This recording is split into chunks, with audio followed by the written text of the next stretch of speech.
All they want to see is that smile.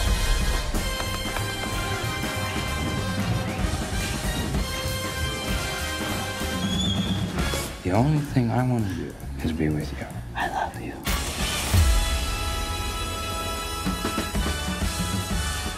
Tap and hip, and the turn, back the jump. Bob Fosse and Gwen Verdon were two amazing dancer choreographers and directors, too. They were a married couple and a collaboration that really spanned from when they met to the last project they worked on together before Bob Fosse died. The story of Bob Fosse and Gwen Verdon is about two people that found each other through circumstance. And once they identified there was a fellow traveler there, someone that spoke their language, they wanted to be around that person as much as they could. And I think that's what we're all seeking in some way. Bob and Gwen were really at the forefront of this golden age of Broadway in the 50s and 60s, you know, with shows like Damn Yankees, Sweet Charity. Bob and Gwen's story is incredibly unique, but it's also universal. It's a love story, and it's a story of collaboration and creation. What about this for mine air?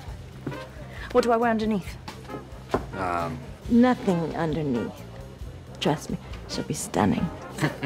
When they first got together, it was Gwen who was the star. It was Gwen who was really the toast of the town, and Bob was a choreographer. He hadn't gotten directing jobs yet. The fact that people think of Fosse, but don't think of Fosse Verdon, it's a pity.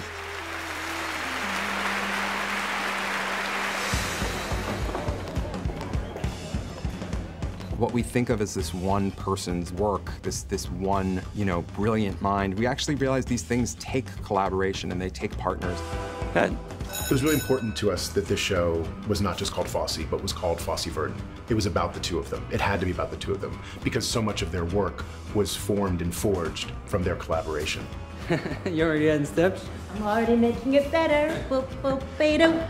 They loved each other in their own ways, and they also shared a powerful addiction to the adulation of strangers.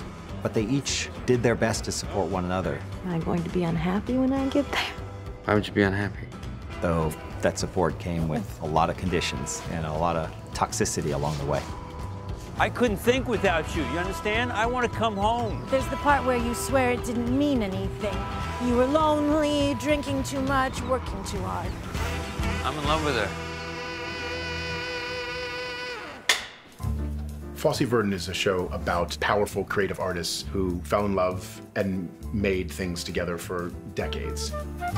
It's really ambitious. Yeah, it's a very ambitious show. It's 4 decades, I think. You know, we're trying to do a biopic in 8 parts. Essentially, every show is half a movie, so that's really like 4 movies, you know. What we're hoping to do is to explore, as artists, what it's like to make art, and not only the joy of that and the triumph when you get it right, but the pain of getting it wrong and the sweat and tears that it inevitably requires to make something great.